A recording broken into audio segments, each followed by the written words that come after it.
Welcome back to Max Out, everybody. By popular demand, this man to my left is here today. We did a survey. I didn't even told you this off camera. We did a survey, and I asked for the top 20 people wanted to have on the show and the topics, and your name kept coming up and coming up and coming up. And so you're welcome, everybody, even before we begin. And if our conversation during the interview is anywhere near as good as it's been before the interview, this is going to change some lives. So Matthew Hussey is here today. Thank you, brother, for being here. Thanks for having me here. For those of you that don't know, we're talking about somebody with 300 million plus views on YouTube, 4.5 million plus people in your Facebook group, one of the largest followings in what I'd call the life strategy space, and specifically an expert on relationships. And it's a topic so many people have wanted me to talk about on the show, and so I brought in, I think, the best person on spinning earth to discuss this. So here we go. Thank you. I'm excited. I am too, brother. Yeah. And it's going to go everywhere today, guys. We're going to go all over the place. But I have one personally I wanted to ask you. Everyone's always looking for the one in a relationship. Do you think there's such a thing? No.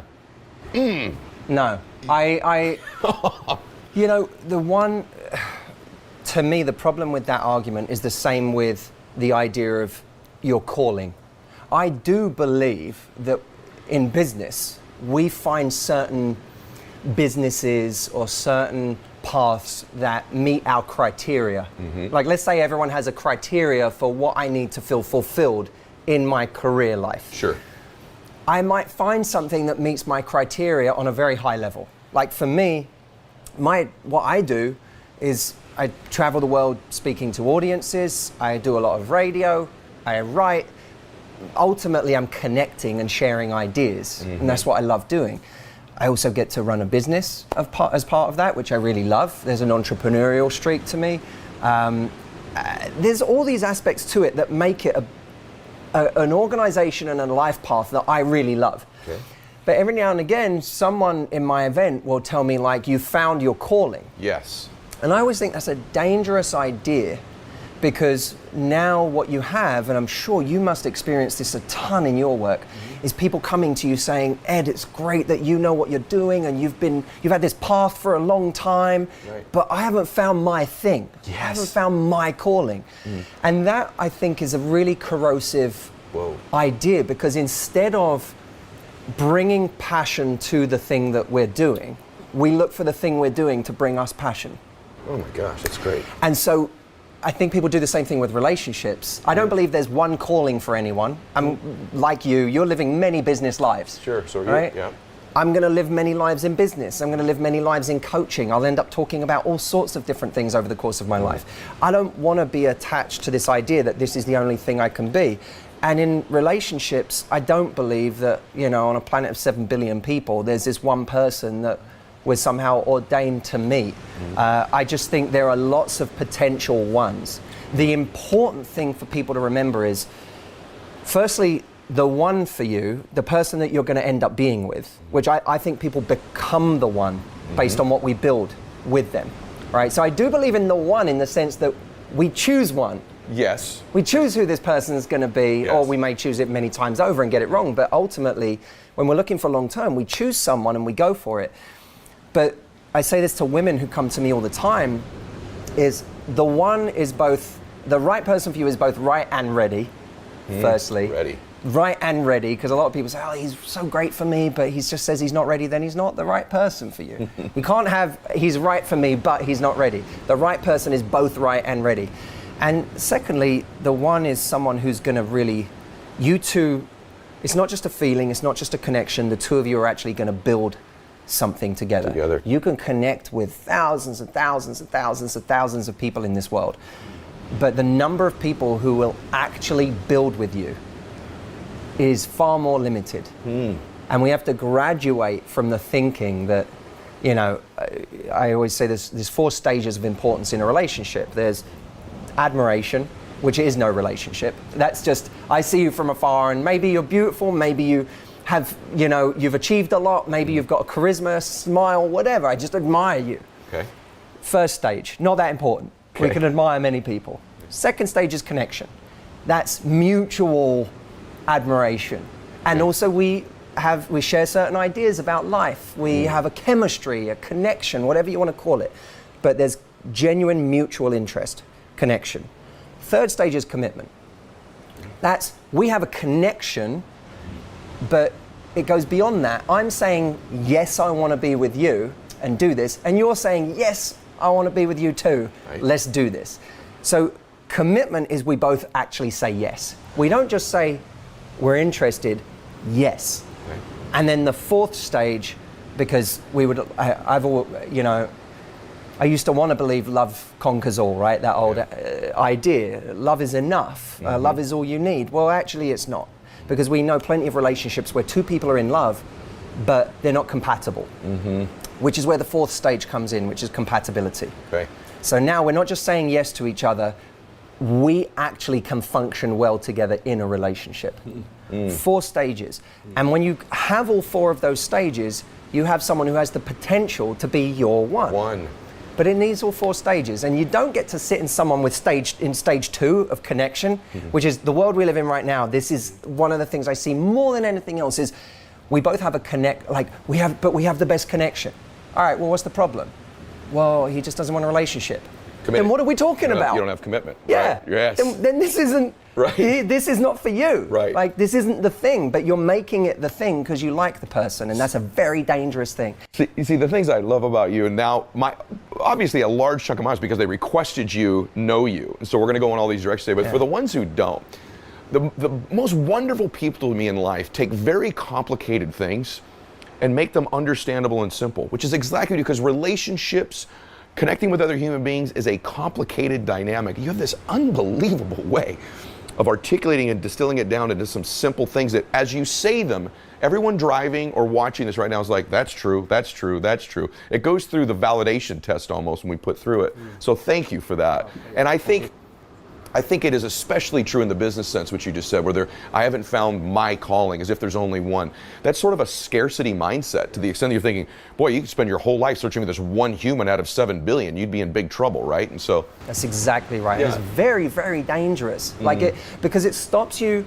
That becomes an excuse for not just going into something now. Right. Like we like to sit, so many of us, we've all done this, like Tony Soprano said, more is lost in indecision than in wrong decision, right? Yes. We sit in this parked car on the halfway up the block, and we sit in this car that can give us answers if we get it moving. But stationary, we don't get any answers. And we're trying to peek around the corner at the end of the block. Should I go right or should I go left? Should I do this or should I do that? Yeah. Well, answers are a reward for doing shit. Yeah. Right? You don't get answers sitting there. And people do this in business. They also do it in relationships. We sit in a parked car. I don't know whether to continue this relationship or not. I don't know whether. And then we ask a passenger, someone who knows no more than we do. Hey, my best friend, should I be in this relationship? Should I leave it? And they go, no, you should leave or whatever. But then we don't take their advice. So we look at another passenger. What do you think, Mum? Should I stay? Should I leave? And then we sit in this parked car. I've heard Tony Robbins talk about, one answer to getting clarity in a relationship that you're not sure about is give your all for 3 months or 6 months. See what happens when you truly give your all. And then if it can't work, then you get out. But that's another way of saying, get the car moving. Yeah. Get answers by doing. Yes. And then see. And it's the same in business. Stop asking which is the perfect path. Experiment. See what works. I started out as a one-to-one coach. Like I was, 19 years old, 20 years old, and I was working with people one-to-one. Yeah. And I thought that's what I wanted to do until I did it, and I kind of hated it. Yeah. I didn't enjoy it. I liked giving ideas, but the whole 5-6 clients a day coming through the door, me spending an hour with each doing that, I realized there are far better people. There are people who absolutely should dedicate their lives to doing that. It's just not something that I think I'm cut out for. Yeah. But what I did learn by doing that was I do love speaking to groups. So then what's born out of that is the first ever, I was 21, the first ever mastermind I did was born out of, I've got these 25 one-on-one clients. Let me see them once or twice or 3 times a month as a group. Instead of this one-to-one thing, which I'm not that great at because I don't have the patience for it. Right. Whereas get me in a room to talk ideas and to give strategy, and that's a different story. I come alive. So that was only not born out of me going, what should I do? Yeah. Yeah. Answers are a reward for doing shit. I love that. Now, by the way, I got to tell everybody in my audience this. Because we're talking about relationships, and I've been in the same one for a really long time, I want everyone to know that as I'm asking questions today, don't assume because I'm asking a question that I either, it's an issue that I'm wondering about, or it's an issue that I have a preconceived opinion about, one way or the other. But you said something earlier, and I have friends that say this to me, so I'm asking on, let's just say I'm asking on their behalf, because I've been in a great relationship for a long time. But you said earlier that you may not have one calling in business. You may end up with multiple callings. And then that one person, I love what you said about there's more than just the one, however, you will build it with that one. They'll become the one over time. Sure. I have friends who say to me, in this day and age, we are not designed to be with one person for 50 or 60 or 80 years, right? Yeah. We've all got a friend that thinks that, or we've all thought that in the back of our mind. I'm curious, just you who have, coached in the relationship space forever, you're the number one person in the space, particularly as it relates to women. Do you have a belief about that? Do you believe that relationships can sustain loving and passionate dynamic with their ebbs and flows, and that we are cut out to be with one person over our entire lifetime? I know you didn't know I was going to ask you that, but I'm curious what you think. There's a wonderful Proust quote that goes, "The journey of discovery lies not in seeking new landscapes, but in seeing with fresh eyes." And it's possible, I believe. Some people find they're new by constantly hunting for the next relationship and the next relationship and the next relationship. In other words, they're always looking for new landscapes. Other people either have this innate ability or learned ability to see their partner with new eyes. Oh boy, wow. And none of us are going to stay in the same relationship. I've heard Esther Perel talk about, we're all going to have many relationships over our lives. Some of us are going to have them with different people, others are going to have them with the same person. Wonderful. But yes. That changing our relationships is a guarantee, even if we're with one person, right? That's brilliant, Matthew. I don't want to interrupt you. I just want to tell you, that's exactly the formula. The truth about sustaining a long-term relationship is that you're in new relationships with the same person. Which, by the way, you should educate me on, because you're the pro there. Like, how long have you been in your relationship? Well, known one another 45 years out of 48 or 50, and dating it together, by the way, with breakups in there as well. Yeah. But to get 20, 30 years, long time between marriage and dating. And right? So, how have you evolved over time to move into another phase, another chapter of the relationship, or a new beginning in the relationship? Both of you growing, obviously trying to grow together as well. But I will say to you, the times where the relationship hasn't been what we would both hope it would be is when that's not taking place. That's why I thought the answer was so brilliant. When it is the same relationship with the same conversations, the same thoughts, the same connection, is when that relationship, you have to be very careful. That's when people begin to say they've grown apart. But actually what typically happens is what you said, which is it's just the same relationship with the same conversations, the same energy all of the time. I think that happens too, not just in romantic relationships. I think that happens in parent-child relationships. Brothers, I've got two brothers. And over time, I think the times we become disconnected from people we love is when we simply assume today we know them as well as we knew them yesterday. Instead of saying, this person, I'm changing, I'm growing, like my beliefs are changing about life, I'm developing. Why am I assuming that this person is, that's just my brother, that's who he is, I've known him since we were this high, I know my brother inside out. Do you?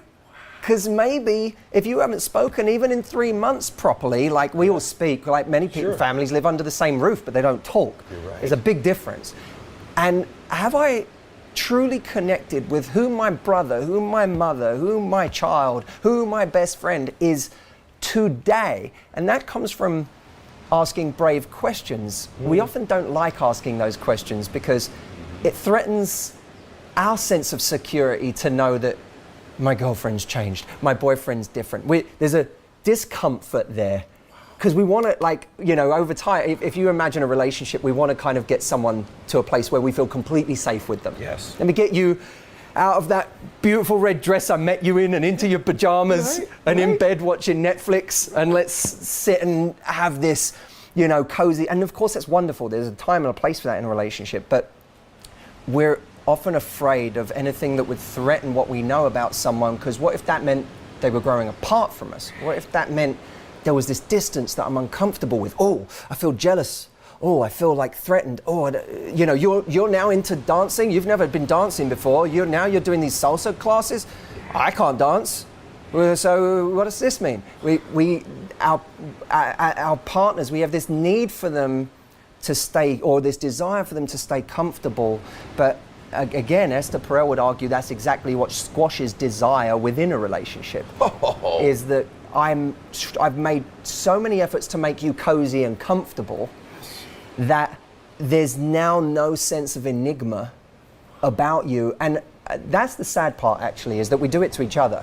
Right. It's not that our partner doesn't remain enigmatic or have this natural inclination to grow. It's that we often, our insecurity, our fears, have a need to keep them known.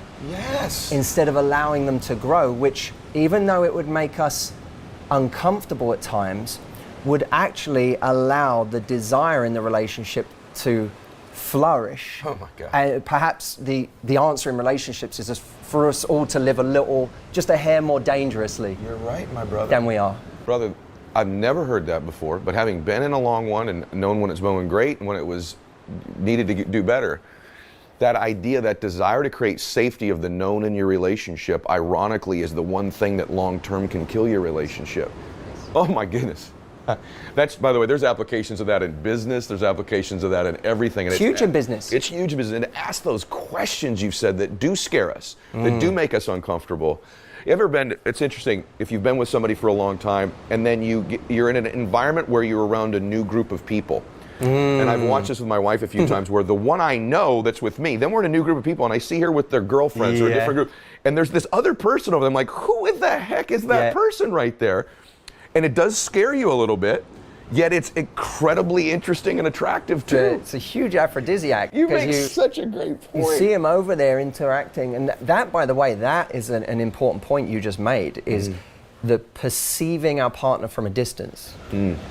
Because when you're in a group of people and you're talking, I get to perceive you from a distance. I get to look at how you interact over there, and there's something about that distance where you're not required to interact with your partner. You can just sit back and be an audience member. There's something about that. It's incredibly compelling, and I think we should almost give our partner that distance more, that audience more, where we can I just want to sit back, and that's what allows us to see with new eyes again. Let me just watch you being your person, your own independent person, away from me for a moment, and enjoy that.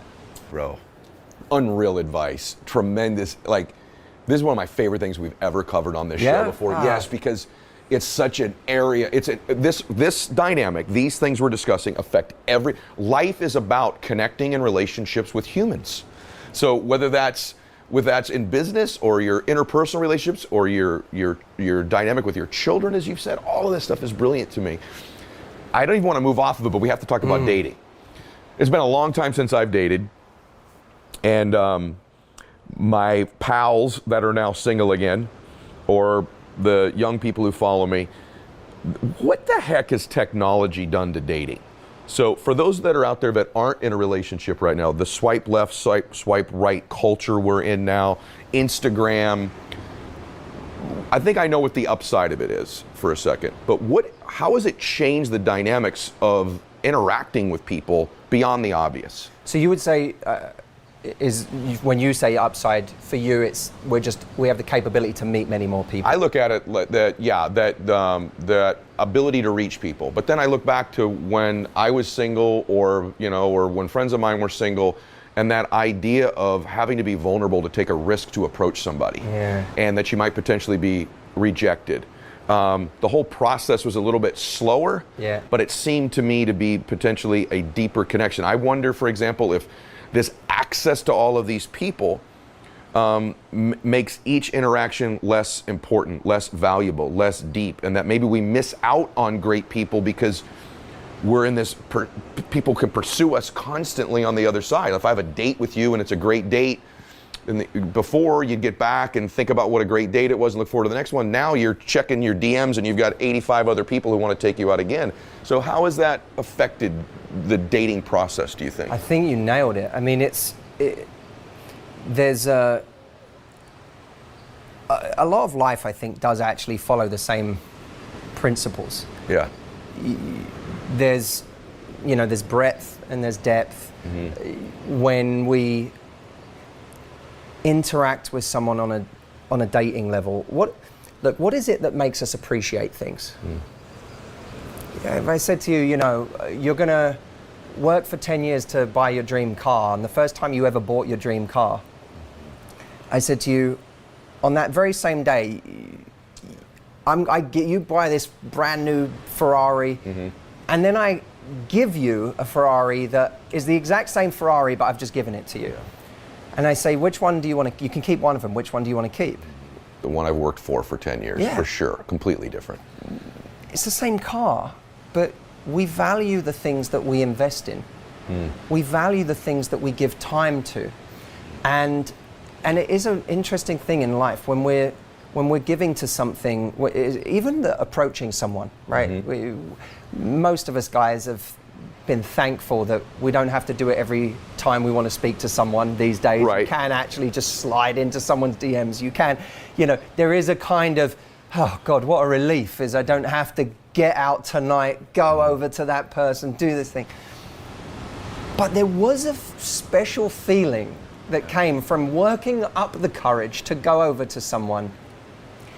It went well, you've exchanged numbers, and now you feel like there's already this romance plot line that's building. Yes. And your mind is doing half the work for you, and for the other person too, is that I did that, and I did something that allowed for that to happen, and now and there's just this whole narrative building. Narrative is really important, and to a certain extent we're losing narrative because there's so much noise. Yeah. So now it is like we're talking to 5 different people. It's constantly interrupting. We're building this circuitry that's based on this immediate reward, immediate validation, but that's based on this little dopamine hit, this drug hit.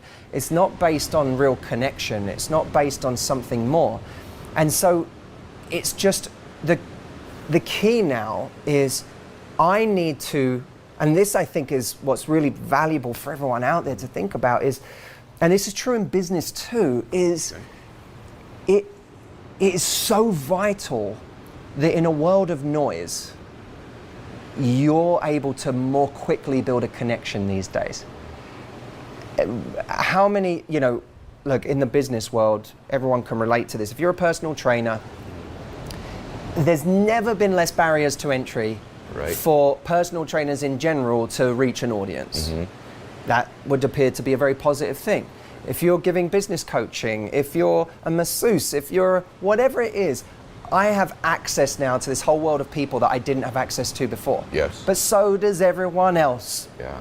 And so everybody now can start an Instagram account and be that person. Yes. So more opportunity, yes. More competition, more noise, yes. I now have to find a way, if I'm the first guy, if someone's looking for dating advice or relationship advice, and I'm a guy that they come across a thumbnail of on YouTube, and like, who's this guy? Click. I got to tell my story in a way that's compelling quickly, and not even necessarily my story, but I've got to tell a story that's compelling so that someone doesn't see the 100 other videos they could be watching right now and think, all right, next. Right.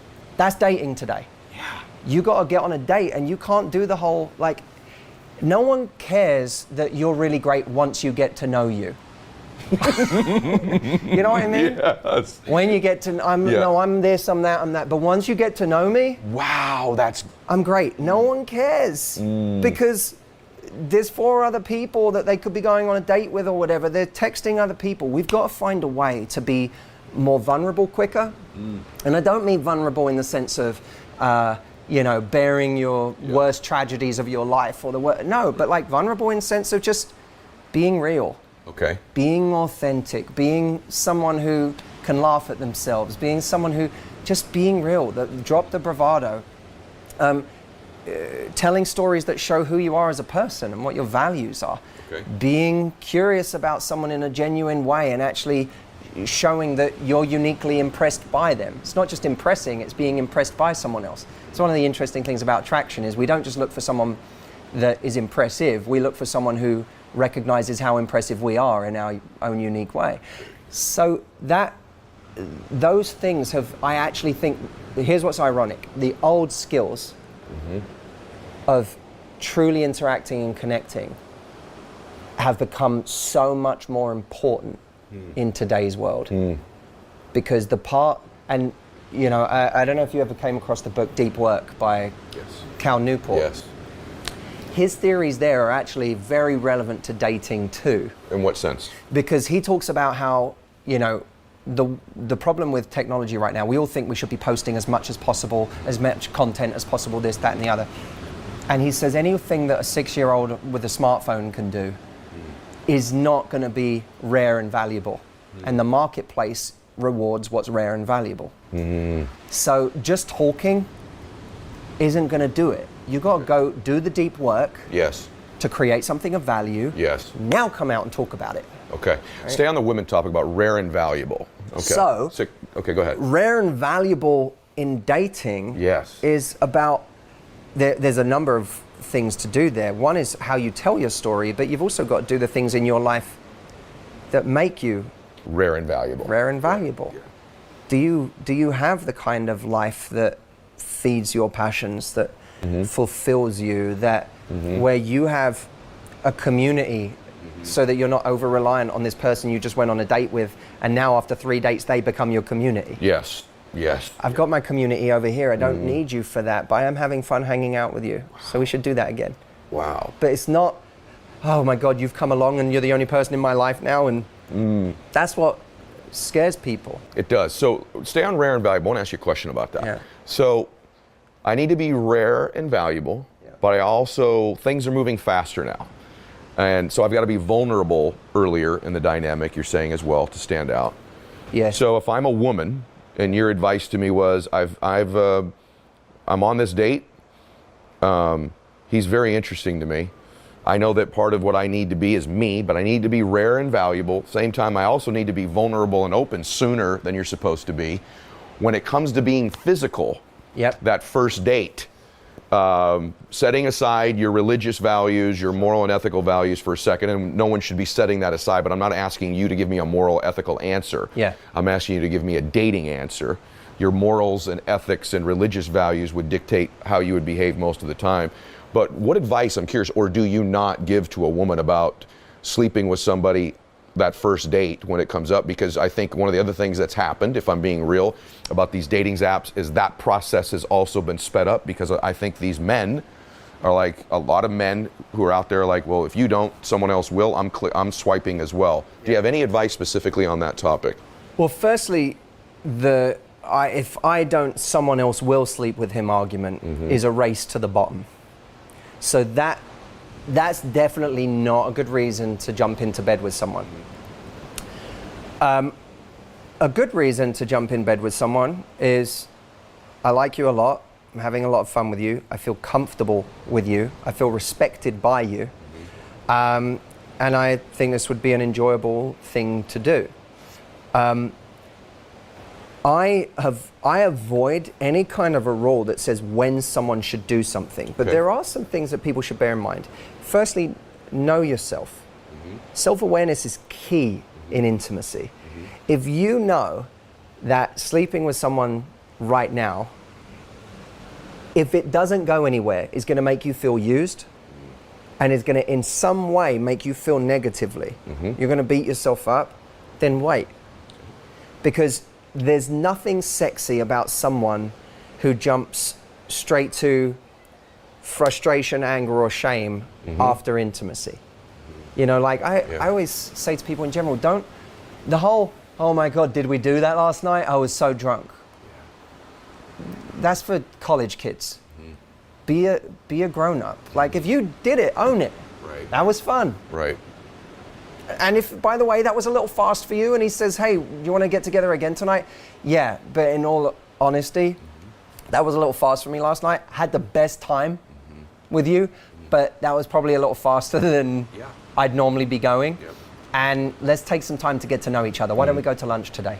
Wonderful. You know, Okay. so own what you do. Yes. Because when you don't own it, it's like... Can I add to that for a Yeah, second? please. For those of you that do have a moral or ethical stance, religious stance about that, not only should you not violate your own morals, ethics, or religious beliefs in order to accommodate somebody else because you regret that, but one of the most unattractive things you could possibly do is not act in congruence with who you are. That's right. Then there's a lack of, it's ironic, but even if you did do that, there's a lack of attractiveness to you now that I know you easily violate who you believe you are. Now I don't really know who you are. So if you have that stance where that's not something you would do, some of you even going to wait till you're married.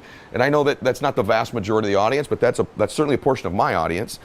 And I would just say to you that if that's the case, then you need to be upfront and transparent about that from the very beginning so that person knows what you live by, correct? And that's why owning it is so important, because it says, I didn't do this last night because it was a mistake, or I was so easily deviated from my values or what I am. I did it because I wanted to. But if tonight I don't want to, I'm going to own that too. So the argument for waiting, if anything, is I'm gonna, not from an ethical standpoint, but from a personal standpoint, from a practical standpoint, is there might be certain people where I wanna see if there's a real connection and gauge intentions a little bit first. Which doesn't matter if you're not gonna feel bad at the end of this, it doesn't make it the wrong thing to do. But you might say with certain people, I'm going to gauge someone's intentions a little bit more to see if they're actually serious about taking something forward, or if they're even seriously open to a relationship right now. I'm going to give it a minute to figure that part out. Very good. And the argument is sometimes made when I say things like this, you know, oh, well, women should, you know, like feel just as free to sleep with a guy quickly or whatever. Of course. But I would actually, as I've got older, it also, I know I'm different in the sense that I think, you know, sex means different things to us. Sometimes at different stages of our lives. And what we might do in a much more cavalier way at one stage of our lives, sometimes we get to another stage where we go, you know what, I don't need this thing with someone I barely know, but it's more fun if I give it a minute. It's more fun if I, you know, allow this to play out and you know, have more story that takes place before that moment. So that's something I would say to men and women. There's a kind of stereotype that it's just men want to jump in bed quickly and women don't or whatever, but I would say the same to men. Sometimes I'm like, with guys, I'm like, if you really like this person, give it a minute. You don't have to rush into like trying to take someone home tonight or whatever. If you really like this person, get to know them a little bit. I love that project into the future, which you've done. And along those lines, by the way, thank you for this. Like everyone's riveted like I am right now, right? So along those lines, in the dating dynamic, and then we're going to talk about existing relationships in a minute. So a lot of you that are in a relationship that aren't dating, we're about to go there. We've been there, and we're going to come back to it. But in the dating sense, because I think this has an application in business too, where's that line where I'm being persistent enough and I'm not trickling into stalker status after that first date or to pursue that first date? I think men and women struggle with it, but as a man and having a lot of my male friends that are dating again in their lives, I think they're not real sure where that is, that they, you know, you want to be persistent and act interested. At the same time, you can turn into that 3 unreturned text thing going on or whatever. So we have any counsel on that for men or women? I just think meet them where they are. You know, that's a key phrase to me, because I'm always looking for, you don't want to, if one person is standing here and one person is standing here, let's just imagine a first meeting, right? Two people are in a coffee shop, a bookshop, a bar, wherever. They want to meet. Or let's say this guy wants to meet this woman. He can walk over and stand here in front of her and talk for the next 20 minutes. He's not really going to have much of an idea of how much she really wants him to be there if he does that. What he may learn is she's very polite. She's very forgiving of him intruding on her evening for 20 minutes when she actually wants to have a conversation with her friends. We don't know much. She might like him, we don't know. So here's what the way attraction can work better is he comes over, or maybe even finds a way for the two of them to be close to each other. He goes and orders his coffee at the same time as her, whatever. And he says, I love your shoes, or you have a beautiful smile, or whatever he wants to say. He then turns away and carries on his business here. This person now he's on her radar. She can now turn to say something to him. And this is an oversimplification, because there's nothing wrong with someone going over and having a couple of minutes of conversation, but in recreating space, he closed down space. In recreating it, he's giving her an opportunity now to close down the space again. And we forget that closing down space is good because it's what says to you, I like you. Yeah. But I need to now recreate space for you to step into. So that we now have a dynamic where both of us are doing some of the walking. Wow. And if we find that we're constantly the one closing down the space, yes, that is the part where we have to pull back. Very good. Very good. True in business as well. True in business as well. 100% true in business. True in business as well. I'm just putting it through all these. I love your truth. I love your truth. I put everything through these filters as you're saying. I'm like, it's 100% right. I love the concept, everybody, of closing down that space, then creating some, and allowing them to. Brother, so good. Let's talk about. We're going to go long term. We're going to talk about breakups. I have a philosophy about long-term relationships that isn't discussed very often. So for those of my friends that are in one that's, I don't know how long, but for some people long-term's a year, right? But for those of us that are in long-term relationships, I get asked often on shows, hey, what are one of the keys that I would not normally hear about that create a relationship that is still doing what you said earlier, which is so wonderful, where there really is this observation, there's separation, there's growth happening. And so there's all these things they say in a long term. Be honest with one another, be trustworthy, make sure you're communicating. One of the things that I find with my friends and I who have had long-term, really good relationships is physical intimacy still. And real attraction to one another physically. If everyone says, I want to marry my best friend, which you do, but you have a lot of friends and you don't need to be married to all of them. And one of the things I see in relationships is they start out where there's this physical chemistry, and I know relationships ebbs and flow. I'm not just talking about sex. I'm referring to physical touching and intimacy. When I was dating Christiana, her dad was older than her mother, and it was his second marriage. His first wife had died of cancer. And oftentimes in second marriages, I see people kind of know the second time around, maybe the mistakes they made the first time. In his case, his wife had actually passed away. But when I would date her, I would often pick her up. And when you'd walk up to their home, their front door, when I'd knock to come get her, you could see into their living room. And my family didn't have this. My parents have their own dynamic. But I would go to the front door, and more times than not, Matthew, more times than not every time, on a Saturday night I'd come to pick up my girlfriend for a date, I could look into the living room and the TV would be off. I get emotional because he's passed away, but they'd be slow dancing. Wow. And at an advanced age. Wow. They just slow dance in the living room together. Now, I don't know if that led to more than that in the bedroom afterwards, but they had real physical intimacy. They weren't just friends. They were lovers in every sense. Physical lovers. That doesn't always necessarily mean, but people ask me, what's one of the keys to a relationship? Physical intimacy. It's a box you better be checking. There's got to be that touching and that physical attraction to have a passionate relationship. Do you agree with that when it comes to a long-term relationship, or is that just some weird thing I've noticed? No. Because I've heard you go the other way. You have? Well, I saw a piece of content like that. I'd be curious to know what that was. Okay.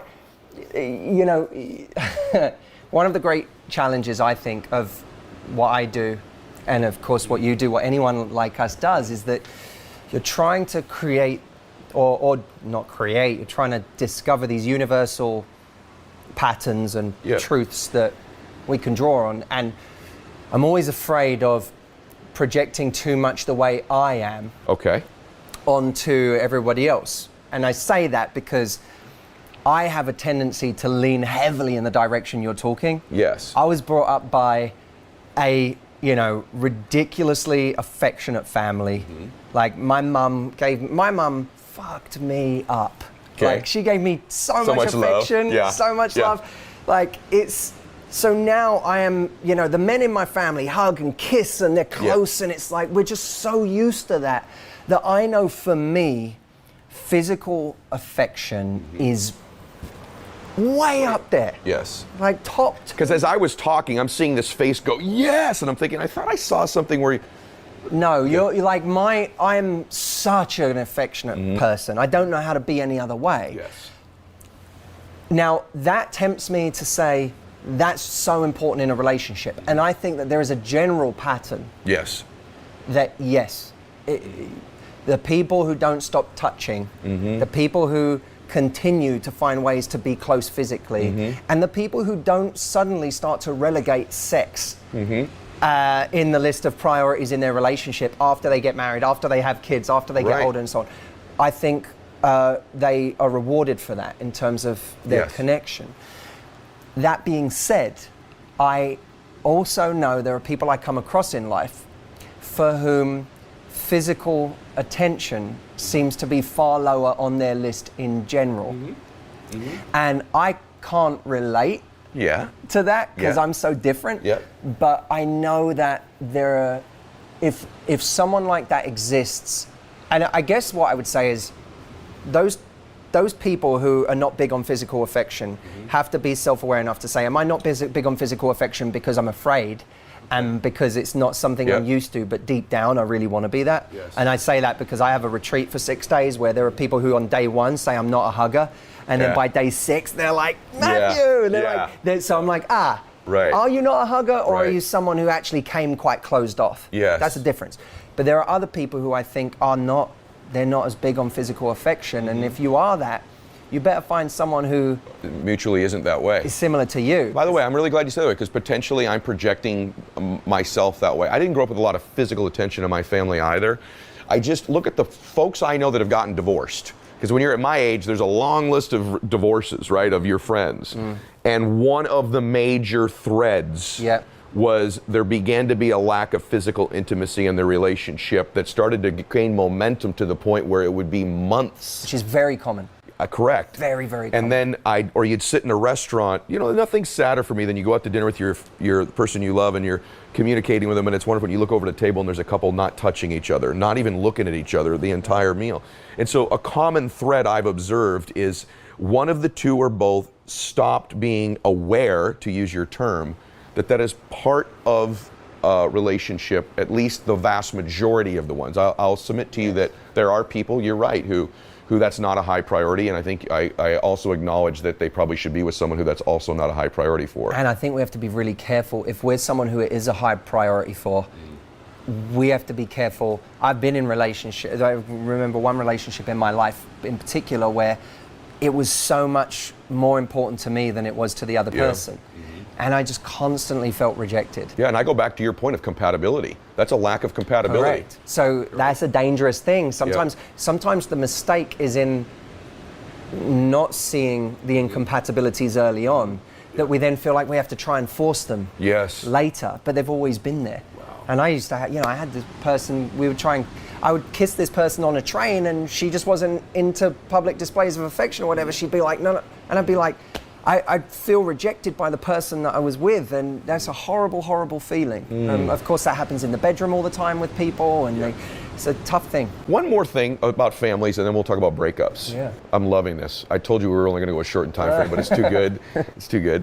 One thing that I don't think people tell people is you're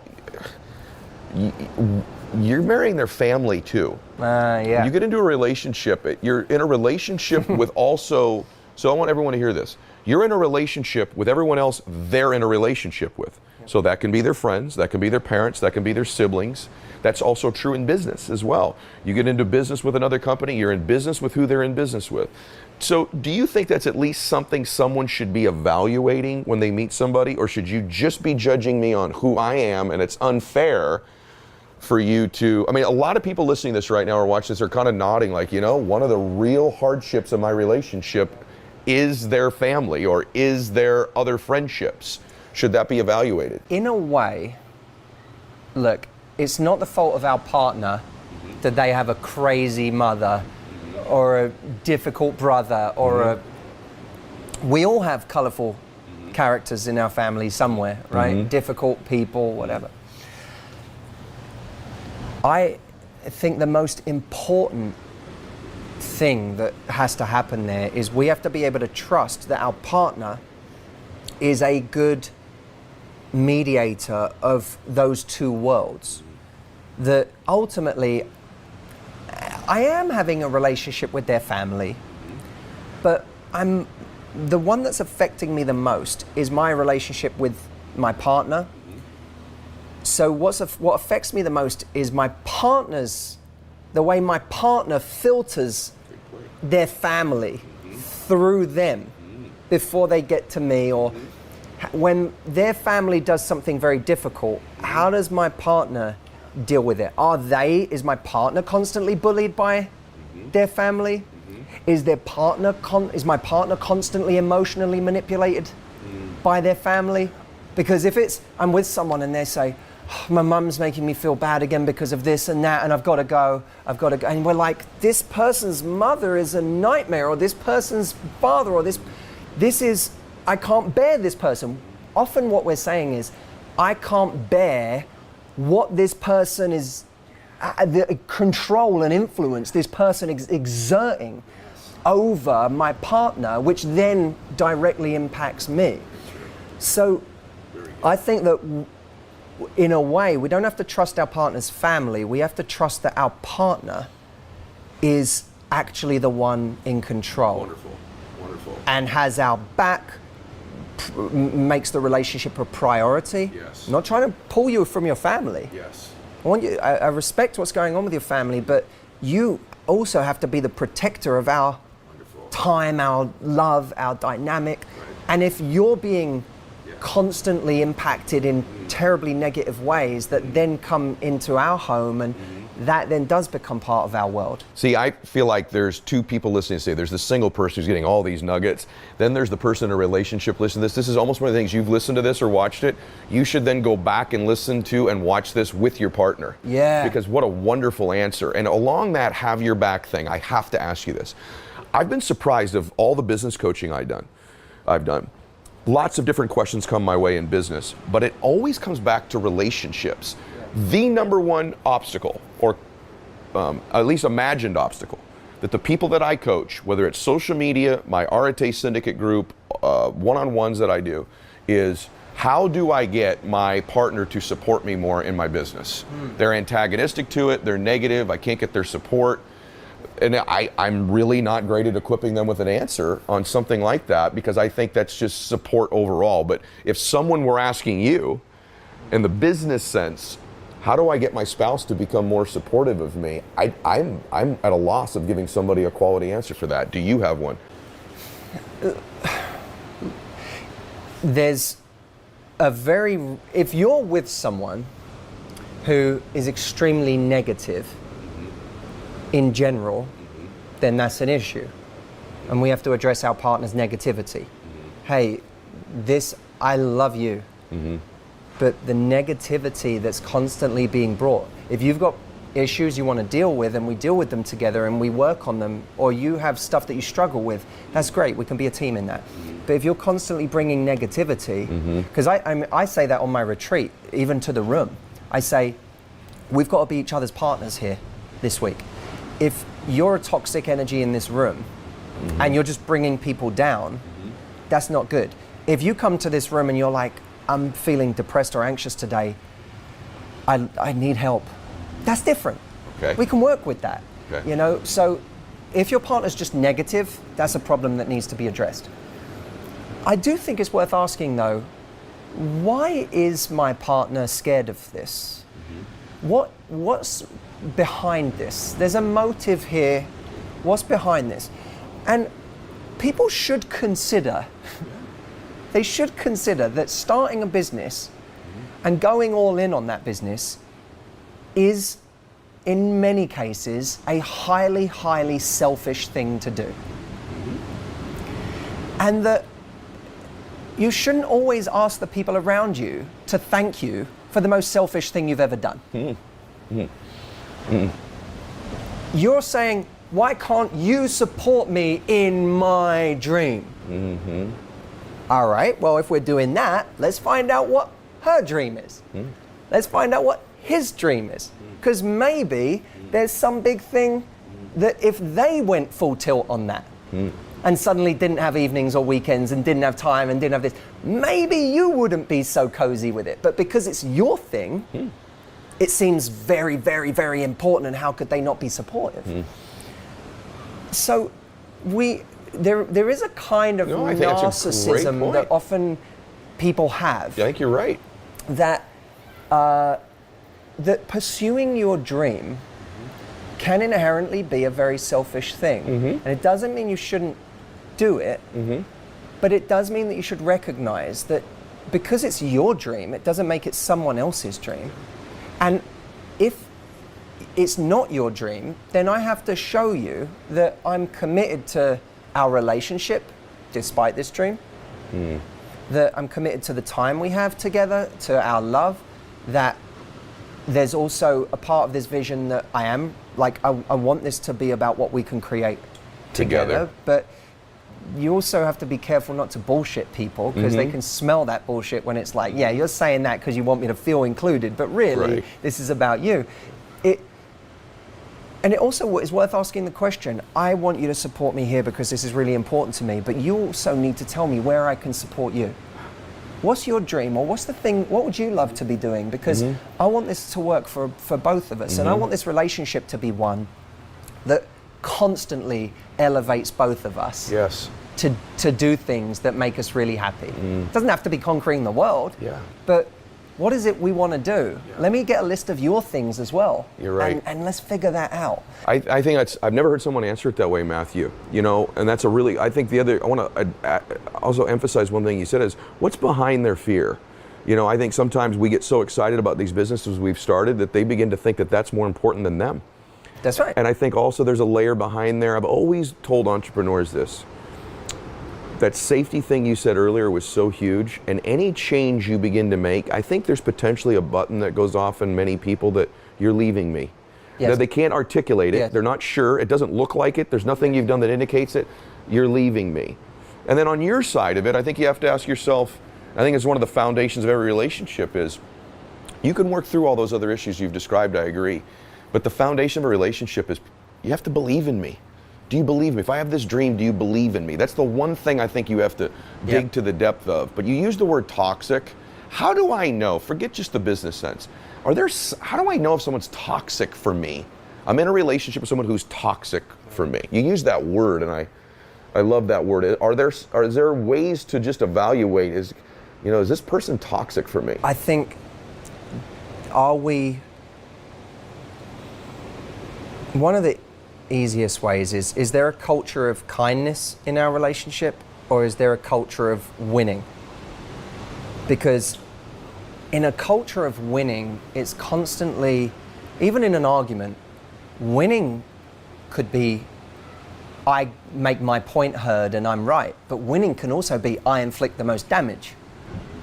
I say the most hurtful thing that makes you cry, and now I got more emotion out of you than you did out of me, and I think I know for me personally, kindness is like, that's my highest value in life, is just kindness, whether between everyone. Like, it sounds so trite, but I truly live by that lens of, I just want to be around kind people. And there's this insecure 19-year-old version of me that if he met someone he thought was particularly beautiful and attractive or whatever, it was just like, oh my God, I just want to go on a date with this person.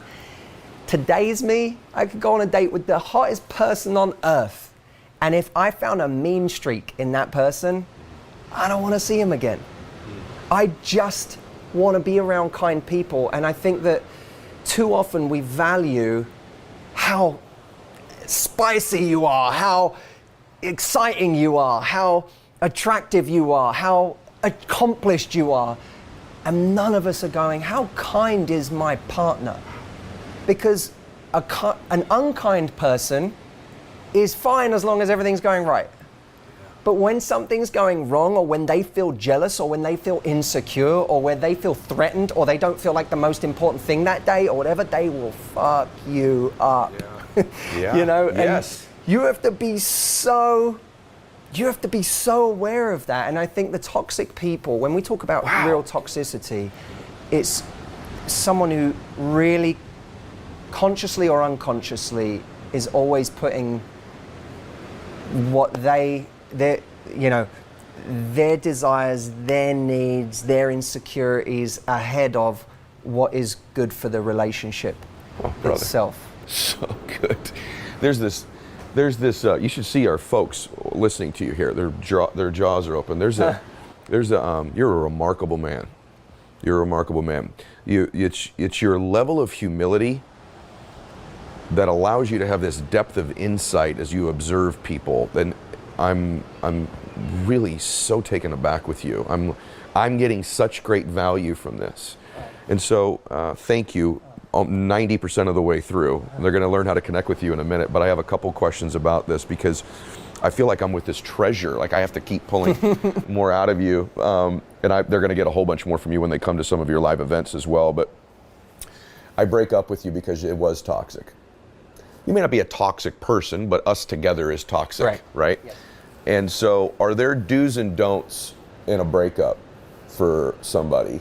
Because there's a lot of people right now that, are at that stage. We're going to do relationships. They've broken up with their business. It failed. But in the relationship sense, what are some of the do's and don'ts when you've broken up with somebody? My brother, who writes for our website, is a very talented writer. He once, Stephen Hussey, he once said there's the hangover recovery method in a breakup, and there's the athlete recovery method. Okay. When someone has a big night out and they do the hangover recovery the next day, very often they do, oh God, I need just greasy foods to soak up the alcohol. I need, bad TV. Yeah. I need to sit around on the couch all day and wallow. There's all these unhealthy things we do to recover from this thing, this damage we've just done to our body. Which doesn't make that not fun sometimes. Right. But, when you look at the way an athlete recovers, an athlete gets an injury and maybe my shoulder's out right now and it's a bad idea for me to do too much with this shoulder. I could do more damage. But what I am going to do is train every other part of my body right now. Because my shoulder can't do what I want it to do, but every other part of my body is functioning, and I'm going to do everything I can to train that. I'm also going to eat the right foods. I'm going to sleep enough, and where possible, I'm going to do the physio on my shoulder to bring that back online. Yes. But what that means is when my shoulder comes back online, the rest of me is ready to go. I'm firing on all cylinders everywhere else. My mind's right. I've been sleeping enough. I've been eating the right things. Yes. The rest of me is strong. My core is strong. Now it's just, this is back online. Okay, let's do it. Okay. I think of a breakup the same way. That your heart is the muscle that is damaged. Trauma has occurred there in a breakup. And it may not be a good idea, and probably isn't a good idea, for that to try and be brought back online right now by going out there and having an immediate other relationship, because that muscle's not working properly right now. So maybe we say, okay, this is recovering, but I can train every other part of me and my life right now. So I can reestablish relationships with friends that I lost connection with in my relationship, because this relationship was so all-absorbing. It took so much from me. I was so busy trying to make it work that I actually did a disservice to some of the most important relationships in my life. And I need to go and reestablish the connection there and deepen it. Same goes for my family. Maybe there are hobbies that I have always loved doing that fell by the wayside during this relationship. Or maybe there are hobbies I've always wanted to do that would add new aspects to me that I need to go and feed right now and nourish a new part of me. add a new dimension to me during this time. I've got space. Yeah. Right? Let me add new dimensions here. Let me get lost in my purpose again. Or if I don't know what my purpose is, let me go on a journey right now to experiment. Like we said before, get the car moving, try some things. Yes. What people don't, now that's the athlete recovery method in a breakup. The hangover recovery method is, let me eat ice cream, let me sit around and develop now a food addiction because I just want to eat my way into a numb place and in a stupor. Let me check their social media constantly. Let me check their social media constantly. Let me stalk them. Let me continuously text them. Let me microdose on them by constantly reaching out and let's still be friends. Let me be on the phone to you. Okay, do you want me to come over? I'll come over. And then we cry the next day, but then we want to see them again the next week. And then we're now allowing them to have a kind of pseudo relationship with us, even in the aftermath. All of these things are, or by the way, just going and sleeping with random people because we're trying to patch up a wound that way. This is the hangover recovery method. Yeah. And it doesn't get us to where we want to be because it doesn't make us like ourselves more. Okay. Everything that we do in the aftermath to a breakup has to be about liking ourselves more because that breakup might have hurt our confidence. We may be questioning our worthiness right now, and that's okay. That's natural. Someone breaks up with us, we go, was I not good enough? What am I lacking? Where am I? There's a kind of lack mindset sometimes that comes out of that. What we have to do is continuously do things that make us like ourselves more, that enrich us, that add new dimensions to our lives. And I kind of see it like I talk about this on my retreat. I see it as like there's a matrix of different squares in our lives that give us confidence, that give us validation. It might be your house, your family, your friends, your hobbies, your dog, the fact that you speak a second language, the fact that you play piano, the fact that you dance. There's all these different things that add to your confidence as a human being. Now, that's in a perfect world. In a real world scenario, what happens is we have a lot of little squares and one giant mutation. And the giant mutation might be my relationship. That I have learned to derive 90% of my identity and my worth from this one source. Yes. Which, by the way, happens in business. Yes. And why is it that in a recession, you have a banker who throws themselves off a building? Why? Oh, in that space. You weren't going to starve. Yeah. You weren't going to die. Yeah. So why'd you kill yourself? That person didn't lose their job title. They lost their identity. You got it. And in a relationship, it's not, you didn't just lose a boyfriend, you didn't just lose a husband, you didn't just lose a girlfriend, you didn't just lose a wife. You lost your identity. Boy. And the death of identity is the death of the soul. And so what we have to do is make sure that, okay, maybe there was a mutation. And maybe the loss of this relationship is a wake-up call. That it's okay to grieve over the loss of someone, but if that grief is going into, this is the end of my world, it's because I have a mutation here right now, and I need to readdress my matrix. Wow. To divert energy and attention to other squares right now, so that the black hole that is left by this, which was 90% of my overall matrix, starts, all these other new and powerful squares start taking up the space. Because if they don't, that black hole is going to be a vacuum for anything negative. Drugs, alcohol, microdosing on your old partner who you should have given up, sleeping with new people who are beneath your standard, or getting in a new relationship that is far beneath what you deserve, but you accept bad treatment because you just, any connection. That black hole will suck into it anything that will plug it. Man.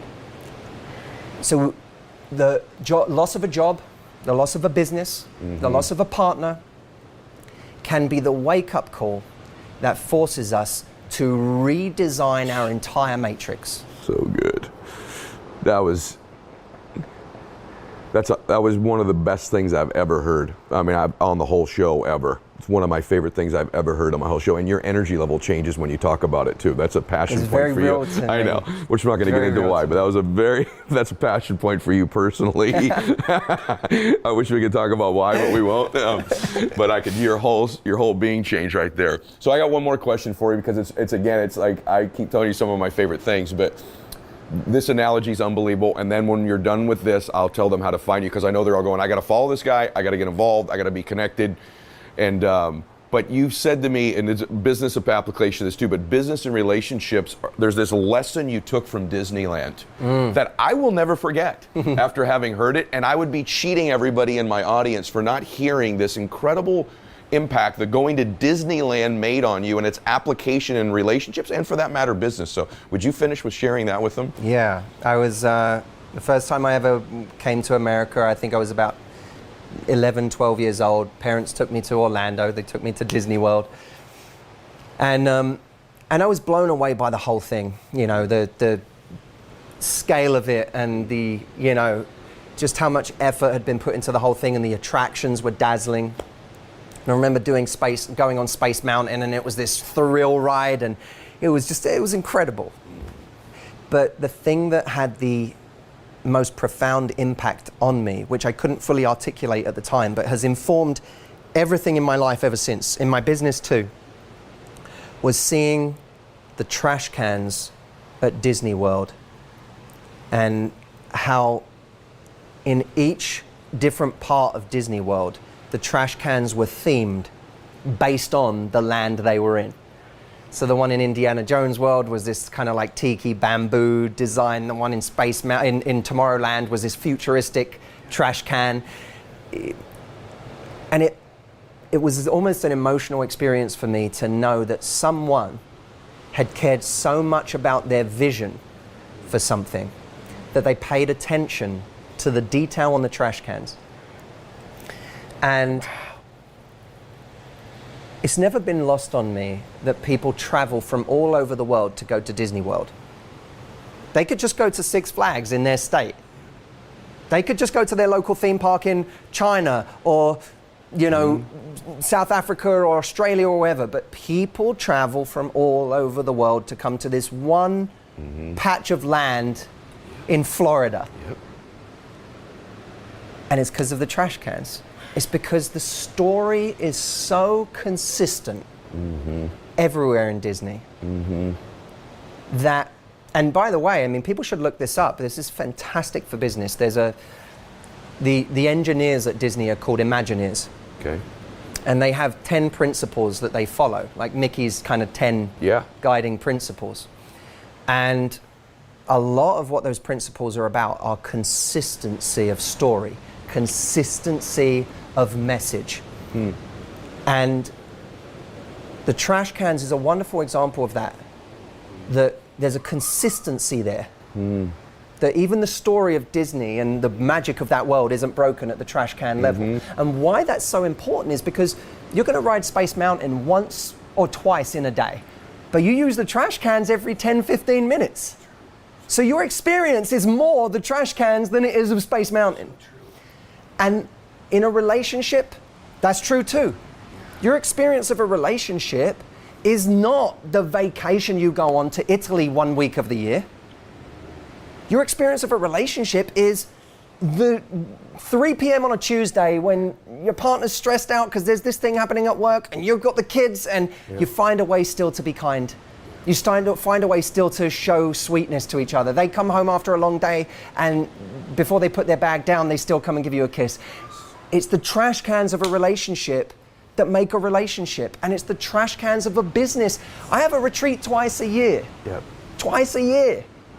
Is the people that come to my business, is their experience of my business the retreat, or is it the people on emails every day, or the stuff I put out on a daily basis? Like, those things are important because those are the touch points that people have everywhere. And I think it's worth asking, what are the trash cans of my business? What are the trash cans of my relationship? What do they look like? Because A, they show integrity. It shows that Space Mountain wasn't just some dance that I did to impress you. Right, the trip to Italy, the fancy dinner. Yes. That was just a dance. Yes. That's BS. Yes. That's a dance. That's a honeymoon. A honeymoon is a fucking dance. Right. Right. The relationship is the game.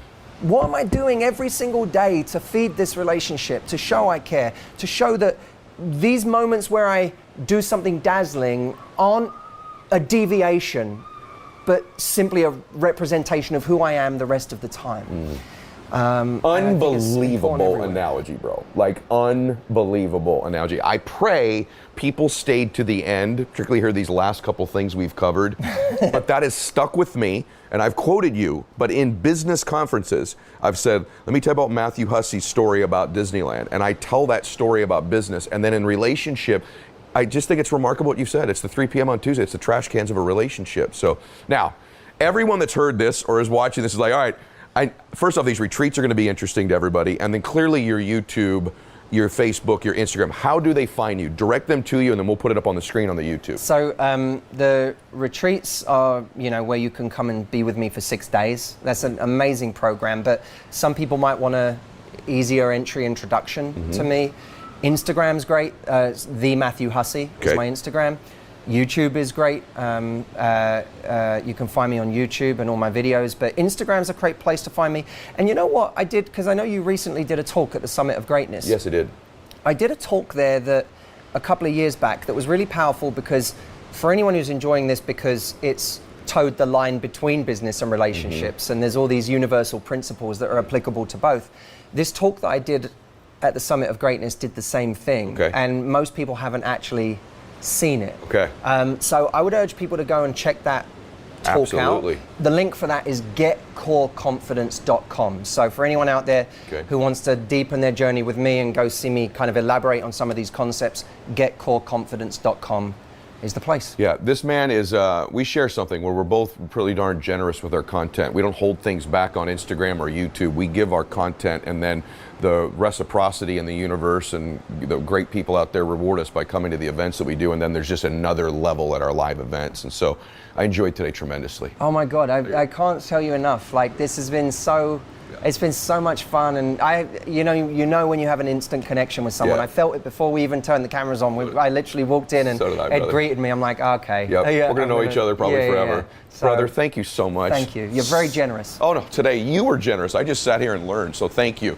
Everybody, please follow him. We put all those links up for you on the screen. If you're on audio, the Matthew Hussey, for sure you need to get to on Instagram, and then obviously his YouTube channel. In my case, remember this, every day on Instagram, I run the max out 2-minute drill. That means this, and here's what you can win if you participate.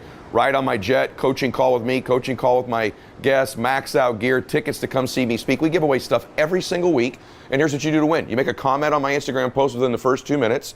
If you miss the first 2 minutes, just make a comment on every post. I post every day at the same time, 7:30 Pacific, 10:30 Eastern, once a day. Just make a comment every day. At the end of the week, we add up everybody who commented every day. Or make comments on people's comments and engage with people. I want you collaborating and communicating. We select winners from all 3 of those categories to win. So please follow me on Instagram. Get involved with the Max Out 2-minute drill. God bless you, everybody. And